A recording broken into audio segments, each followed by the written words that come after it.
Янз бүрийн яриа нэвтрүүлгийн хөтлөгч сэтгүүлч мөнх баясгалан цагдаагийн ерхий газрын эрүүгийн цагдаагийн газраас залингийн эрх цэжиглэн хилээр гарах эрхийг нь хориглосон талаар өнөөдөр төрөөр сэтгүүлчид мэдээлэл хэллээ. Эрүүгийн цагдаагийн газраас түүнийг 2013 онд Монголын иргэний агаарын тээврийн компанитай хамтран ажиллахдаа бусдыг залсан хэмээн сэжиглэж эрүүгийн тухай хуулийн 148-ын 4-р зүйл ангиар буруутган эрүүг үүсгэн байцаал давхаар өчигдөрөөрөө 20 цагийн орчимд дуудаджээ. Сэтгүүлч мөнх баясгалан одоогоос 3 жилийн өмнө буюу 2013 онд Монголын иргэний агаарын тээврийн компани Америк нэгдсэн улсаас худалдаа авсан 114 сая Америк доллар өртөгтэй Boeing 767-300 ER онгоцыг олон нийтэд сурчлахаар тус компанитай 40 сая төгрөгийн гэрээ ээж байсан гэлээ. Гэхдээ энэ яагаад залингийн эрг болов хэн цагдаагийн байгууллагад гомдолгаргүй гэдэг тодорхойг байна. Эрүүгийн цагдаагийн газраас байцаалт өгөхийг шаардсан ч би нэг өгч дуугараагүй.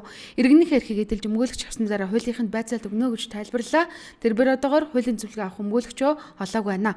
Мөрдөн байцаалтын нууц гэж бас надад анхааруулсан учраас би тэр болгоныг бас дэлгэх хориотой байх гэж бодож байна. Гэхдээ энэ олон баримтууд байна. Ажил гүйцэтгэсэн анхан шатны баримтууд нь бүгдээрээ энэ.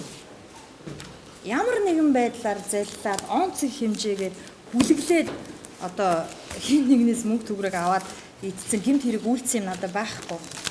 Энэ баримтуудыг би та бүхэнд тарааж өгч чадахгүй. Яа гэвэл энэ бол мөрдөн байцаалт хэрэг бүртгэлийн нууц гэж надад анхаарсан. Өөрөөр хэлбэл Boeing 767-300 ER онгоцыг сурчлахаар өдөр тутмын 14 сая 40 гаруй төлөвчтэй хамтран ажиллана гэд сэтгүүлч мөнх баясгалан Монголын иргэний агаарын тээврийн компанитай гэрээ хийсэн байна. Гэхдээ энэ ажил гэрээний хүрээнд гүйцэтгэлээр явсан тухай мөнх баясгалан сэтгүүлч тайлбарласан юм а.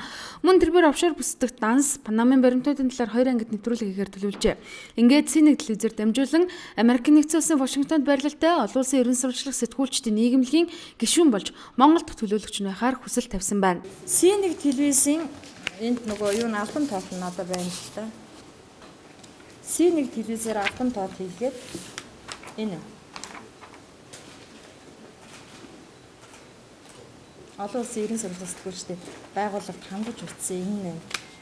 Ингээд би энэ тухайгаа бол энэ байгууллага руу өчтөр мэдгдсэн байгаа. Гэхдээ бол хараахан гишүүнээр илсээгүй яг очоод илсээд гэрээгээ байгуулад баримтаа аваад ингэж ирэх ёстой байсан. Тэгэхээр би бол энд маш харамсаж байна. Яагаад гэвэл Монголын сэтгүүлчид дэлхийн сэтгүүлчтэй хамтарч ажиллах боломжийг маань хаасан тал маш их харамсаж байгаа. Мөн офшор бүсдэх данс баримтуудын тухай нэвтрүүлгийг 2 дахь ангийг дээрх байгууллагатай хамтарч ажиллахаар өчтөр орой нисэх гэж байсан байна. Гэвч эрүүгийн цагдаагийн газраас хилээр гарах эрхийг нь хязгаарласан гэвэ.